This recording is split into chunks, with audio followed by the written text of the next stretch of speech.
sábado. Que bom que você escolheu estar aqui nesta manhã, louvando ao nosso Deus. É muito gostoso poder ter um lugar tão especial para vir adorar ao nosso Deus. Quantos de vocês aqui gostam de histórias? Tenho certeza que todos vocês gostam de histórias, né? As crianças amam.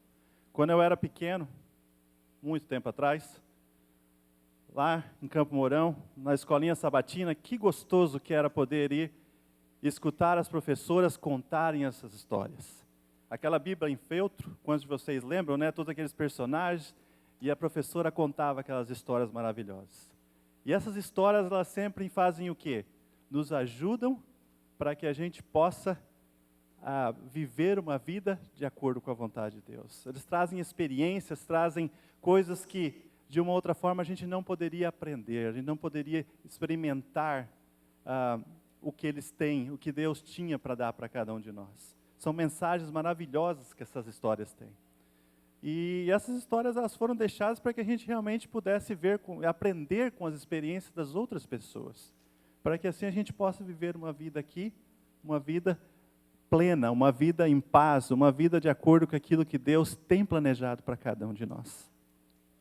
E nesta manhã, eu gostaria que vocês abrissem a Bíblia de vocês. A gente já leu o primeiro verso, mas a gente gostaria de ler com vocês aqui essa história. Uma história simples, mas uma história que traz uma mensagem muito bonita.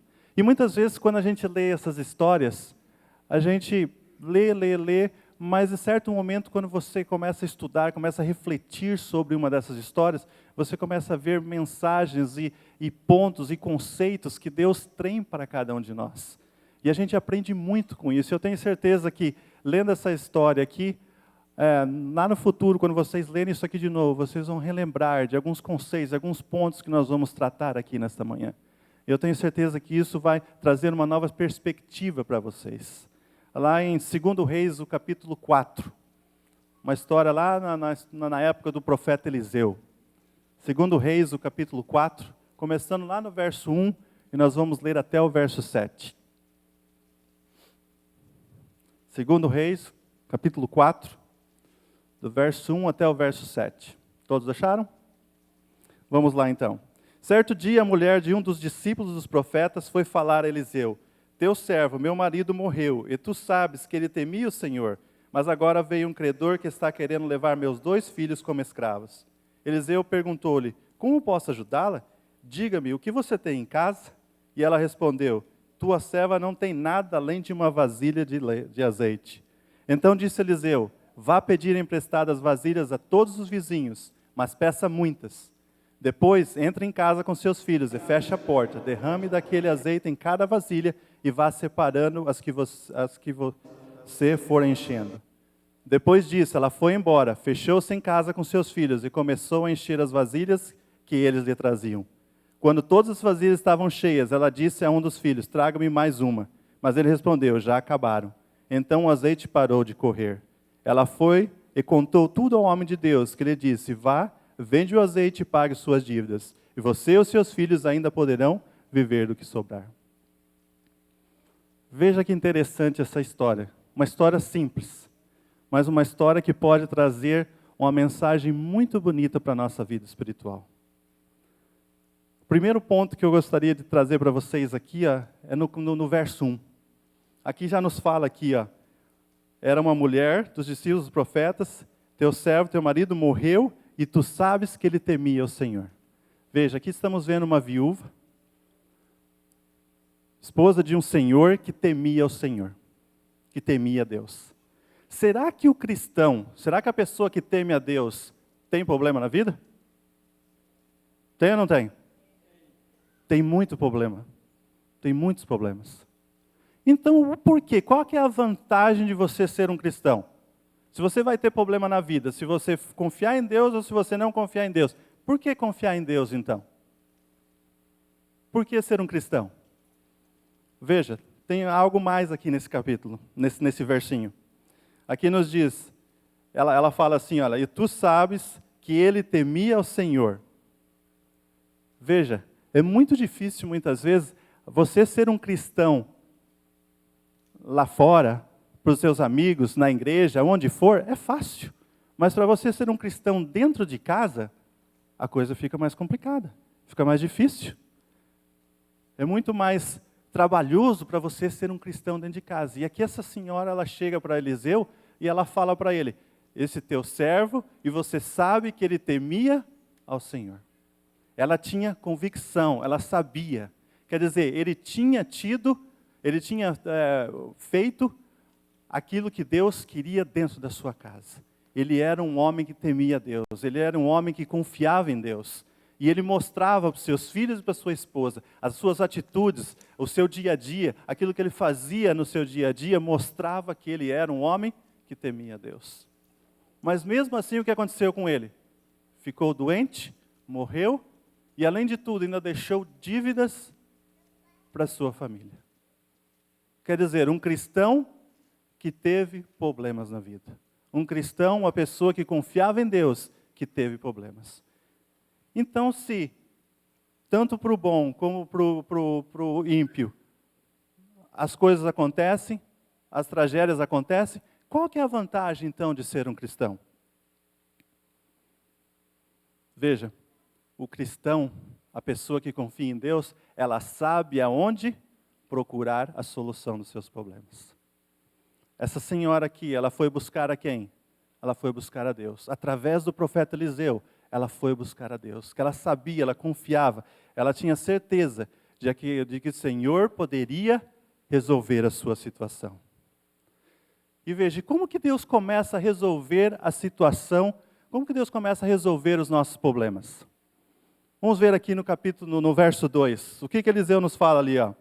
Eliseu perguntou-lhe, como posso ajudá-la? Diga-me, o que você tem em casa? Olha que pergunta estranha que ele fez para ela.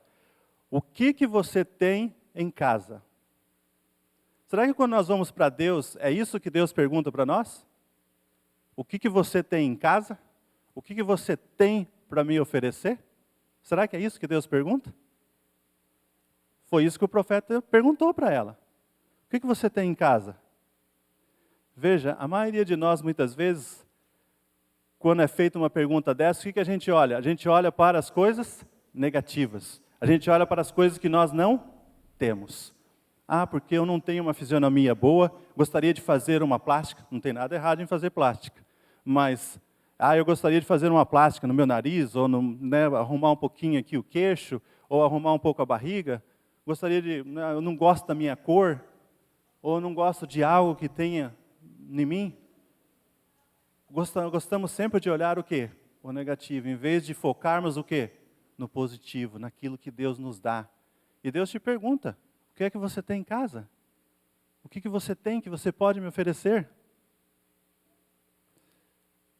Veja, tem um hino no nosso cenário, o hino 244, que nos diz, conta as bênçãos, conta quantas são, recebidas da divina mão, e as de ver surpreso, quanto Deus já fez. Se a gente parar e olhar para Deus, e olhar para as bênçãos que Ele tem nos concedido, nós vamos ver o quê? Que Ele tem nos dado muito, o que a gente tem em casa é muito.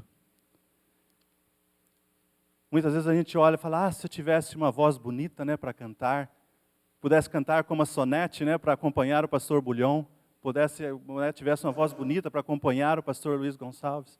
Mas muitas vezes você pode usar aquilo que Deus te deu. Ou eu não tenho o dom de pregar. Se eu tivesse o dom de pregar, gostaria de ir pregar e fazer campanhas evangelísticas. Mas Deus pode te usar da maneira que você é, com aquilo que você tem aí, onde você está. Mas Deus continua te perguntando, o que é que você tem? Veja, muitas vezes hoje em dia, nós vemos muitos lares desfeitos, por quê? Porque as pessoas não valorizam o cônjuge que tem em casa. Quando Deus pergunta, o que é que você tem? Você não valoriza o teu cônjuge que está ali do teu lado. Muitas vezes olhamos para o nosso cônjuge e gostaríamos o quê? Se o meu marido chegasse em casa e fosse me ajudar, fosse cuidar das crianças, fosse lavar a louça, fosse fazer alguma coisa, mas ele chega em casa, coloca o pé para cima e fica lá tranquilo, sem ajudar em nada.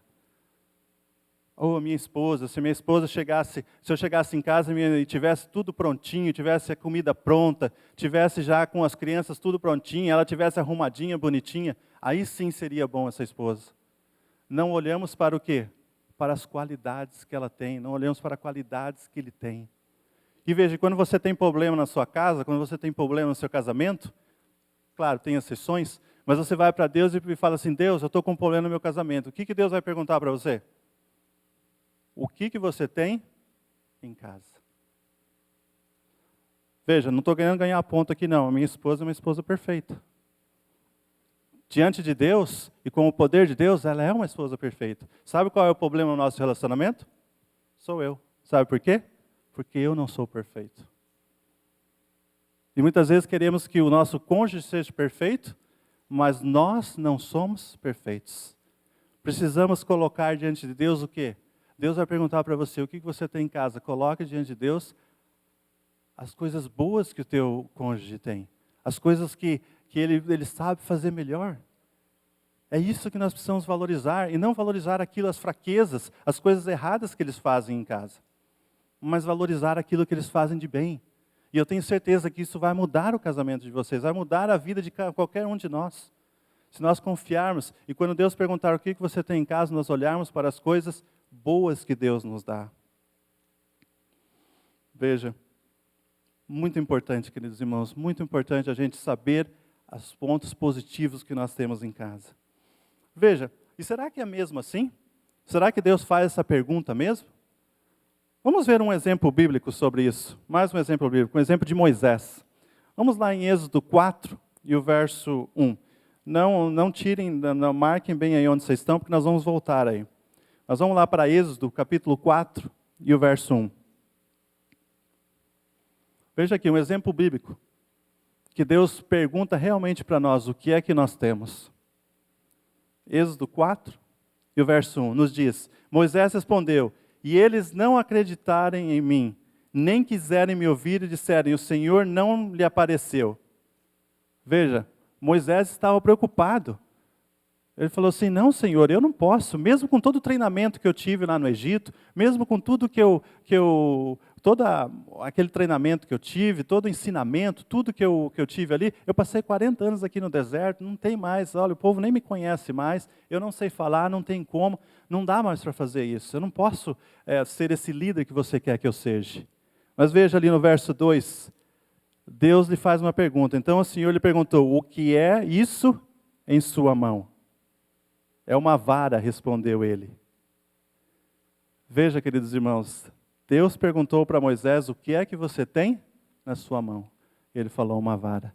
E nós sabemos que essa vara, Deus pediu para que Moisés jogasse a vara, e a vara se tornou o quê? Numa cobra. E ele pegou, e Deus falou para ele, pega pela cauda, e assim que ele pegou pela cauda da cobra, ela se tornou uma vara novamente. E nós sabemos que com aquela vara, quando ele estendeu aquela vara diante do Mar Vermelho, o que aconteceu com o Mar Vermelho? O mar se abriu. Quando o povo de Israel precisava de água, ele pegou aquela vara e fez o quê? Bateu na rocha e saiu água. Deus usou aquela vara para fazer maravilhas para o povo de Israel. Deus perguntou para Moisés, o que é que você tem? O caso de Jeremias, um profeta, todos nós conhecemos o profeta Jeremias.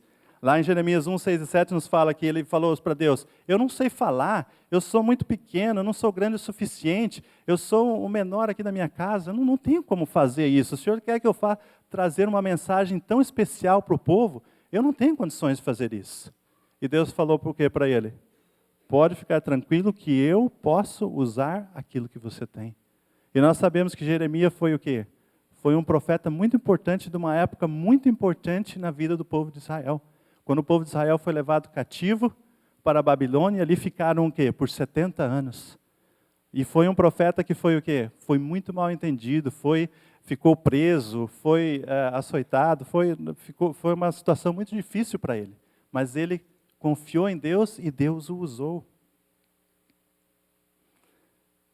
Veja, Deus começa a resolver os nossos problemas, queridos irmãos, quando nós nos colocamos na mão dele com aquilo que nós temos, com aquilo que nós temos.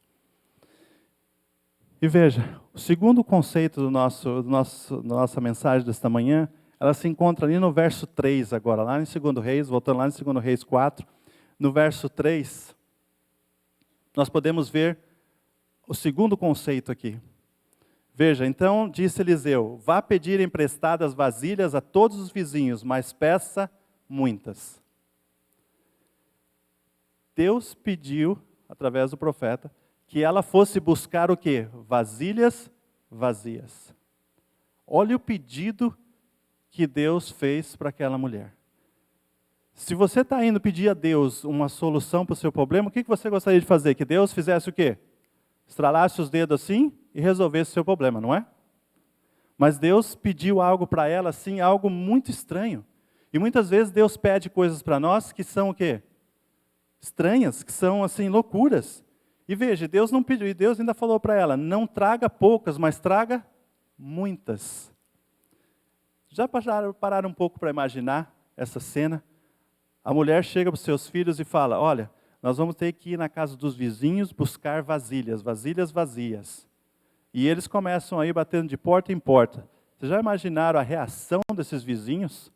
Fala assim, olha aí, uma senhora ficou viúva, está devendo, vão levar os filhos, agora os filhos vão pedindo vasilhas vazias. O que eles vão fazer com essas vazias?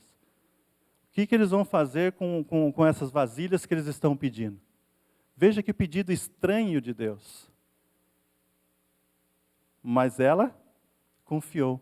E veja, e muitas vezes eu tenho certeza que os vizinhos devem ter pensado, ela perdeu o juízo, não sabe o que está fazendo. Veja, queridos irmãos, na nossa vida espiritual, muitas vezes isso acontece.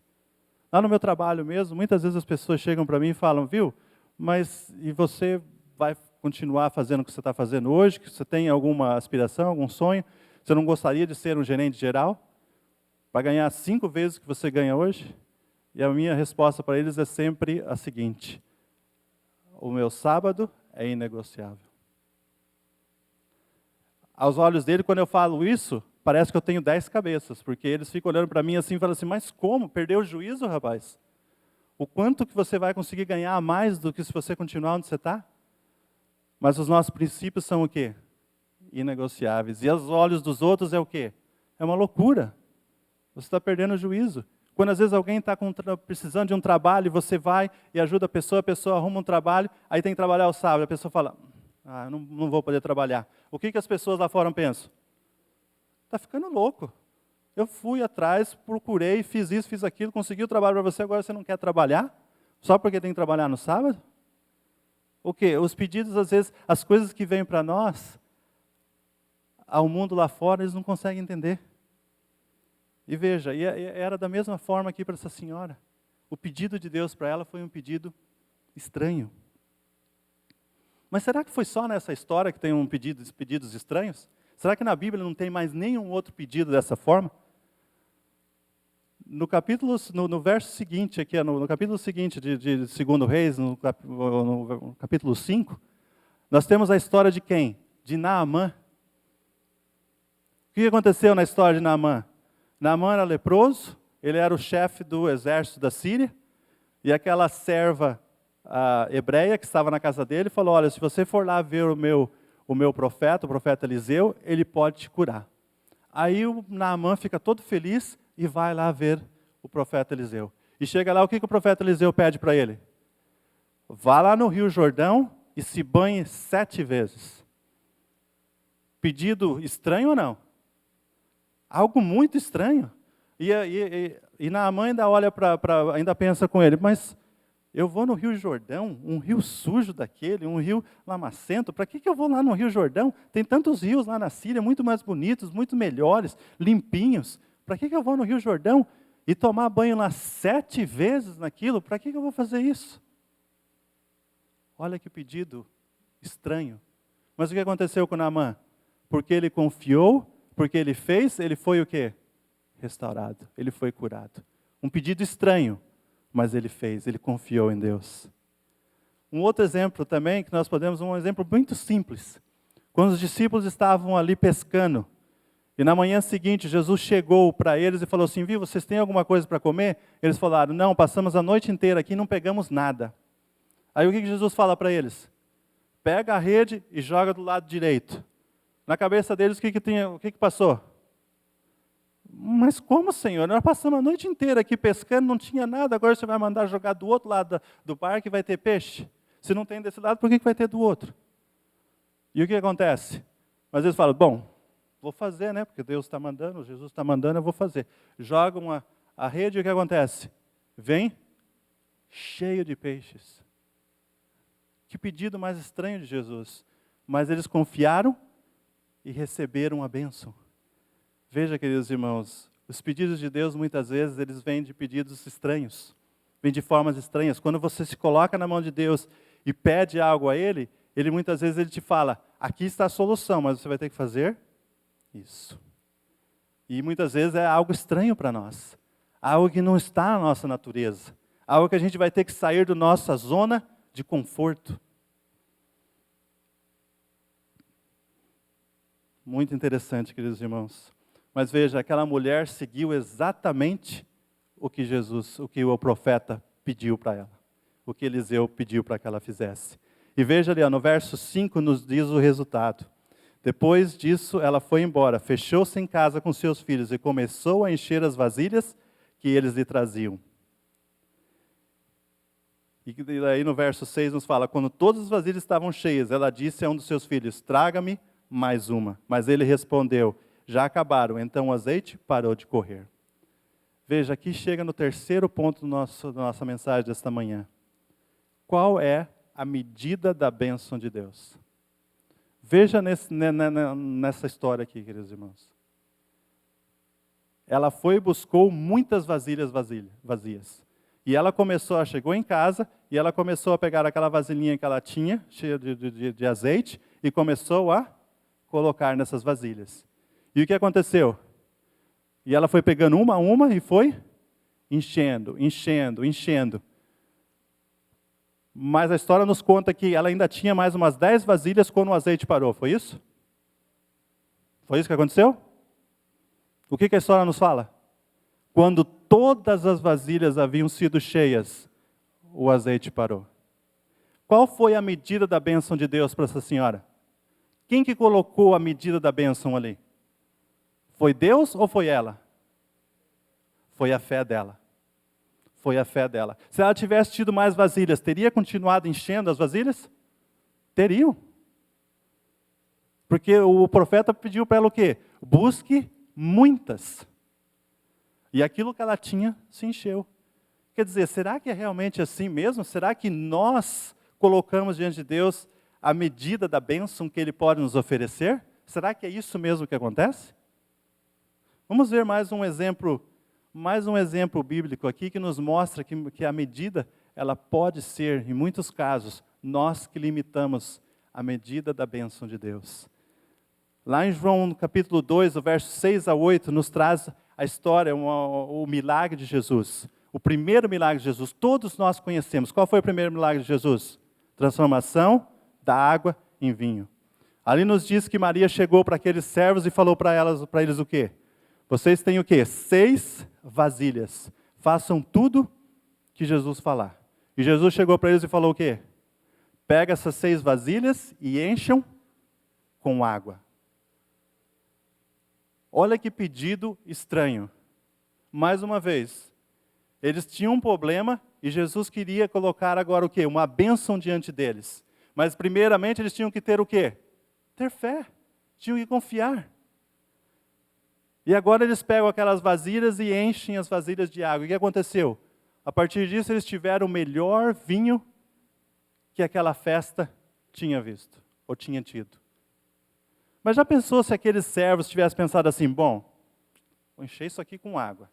Nós temos que servir vinho para o pessoal. Para que eu vou encher isso aqui com água?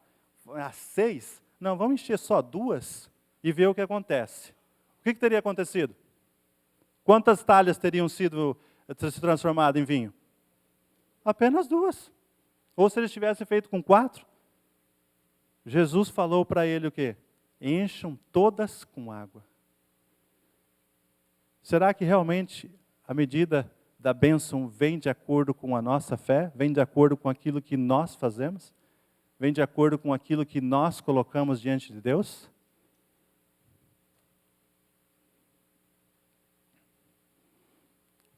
Veja aqui no verso 7, nós temos o resultado de tudo aqui, queridos irmãos. Ela foi e contou tudo ao homem de Deus, que lhe disse, vá, venda o azeite e pague suas dívidas, e você e seus filhos ainda poderão viver do que sobrar. Ela recebeu a bênção. Veja, uma senhora que tinha ficado viúva. Todos nós sabemos que naquela época ficar viúva era um problema enorme. Era algo que ninguém queria.